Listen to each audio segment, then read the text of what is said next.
Hi everyone, welcome back to Money.Finesse.Mindset. This is episode 12. Tired of waiting in line for sports events, concerts, or fashion shows? Well, with that metal credit card in your wallet, you might not have to. You can stroll past the line into a lounge, sample curated small plates, step into areas usually off limits to the public, and then maybe even meet your idols face to face. Sounds incredible, right? Life is short. Why not enjoy it in comfort and style? But before we drift too far into fantasy, let's talk about what these perks really cost and how we got here. Roughly 80% of credit cards don't charge an annual fee at all, but the premium ones are in a league of their own. They pitch luxury, exclusivity, and elevated service, and they price themselves to match. For years, Amex Platinum ruled the premium card space with a $450 annual fee. Then in 2016, Chase launched Sapphire Reserve with a massive welcome offer that instantly shook things up. Amex responded in 2017 by adding more perks and raising the fee to $550. Chase followed in 2020. Amex answered again in 2021. Things were quiet for a little while, until June 2025 when Chase refreshed the Sapphire Reserve and pushed the annual fee to $795.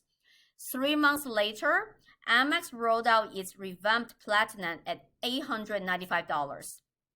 So in under 10 years, annual fees in the premium card space jumped from $450 to nearly $900. That price tag is not an accident. It is part of the appeal, a status symbol. So what do these premium cards offer to justify those eye-popping fees?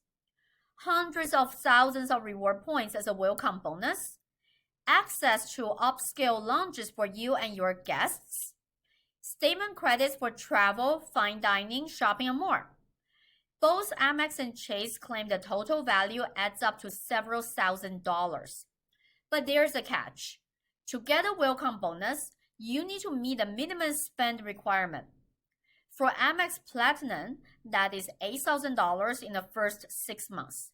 For Chase Sapphire Reserve, $6,000 in the first 3 months. And every time you swipe, the credit card company earns an interchange fee, usually around 2% to 4%.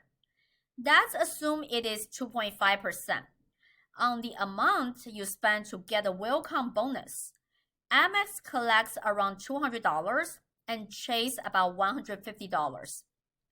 Adding the annual fee, and Amex pockets around $1,095 and Chase around $945.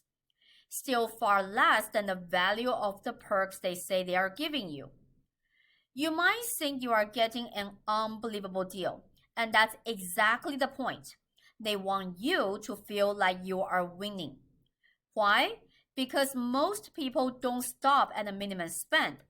Swipe after swipe, the line between want and need blurs. Suddenly, everything feels like a must-have.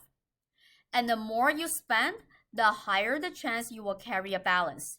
Interest and fees are where credit card companies make billions. As the saying goes, the house always wins. While the perks look massive on paper, they are too good to be true. An airport lounge membership might be valued at hundreds of dollars. But if you only fly a handful of times a year, it hardly matters. Travel credits often only apply if you book through their portal or stay in a specific collection of luxury hotels. Statement credits, they tend to be restricted to certain retail brands. The truth is, the calculation behind the total value of perks is fuzzy. It is tempting by design, but ultimately an illusion. A lot of rewards go unused or unredeemed each year.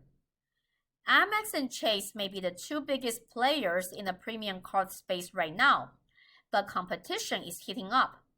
Capital One entered the arena with Venture X in 2021, and Citi joined with Strata Elite in 2025. All of them are actively courting Gen Z and the millennials. Amex has done particularly well on that front. In 2024, about 75% of new Amex premium cardholders were younger consumers, up from just 60% in 2019. Gone is the classic image of premium cardholders as older, wealthier, and more established. Today, the spotlight is on consumers in their mid-20s to 40s, whose love of memorable experiences and unique moments makes them eager, happy spenders. Social media plays a huge role. Everyone wants to stand out, stay on trend, and let's be honest, post the cool stuff. Premium cards often come with high or even no preset credit limits, helping you elevate those dreams into realities. That is a sneaky way to encourage and even reward lifestyle creep. If you are not careful, you can end up trapped in debt for years. I completely understand the appeal of premium cards. After all, I have one myself. But perks can be a double-edged sword. Studies show people spend 10% to 15% more when using reward cards, and premium cardholders tend to swipe even more because the perks feel free. Credit card companies have done a fantastic job getting everyone to spend. Conveniently, they say very little about responsible usage. The Consumer Financial Protection Bureau reported that in 2022, credit card companies charged consumers over $105 billion in interest. $105 billion. That number is much higher than the total value of all rewards redeemed that year, which was about $67 billion. A recent Bankrate survey shows that nearly 1 in 2 Americans carry a credit card balance month to month, and nearly a quarter, or 23%, don't think they will ever be able to pay it off. When it comes to credit cards, self-control matters.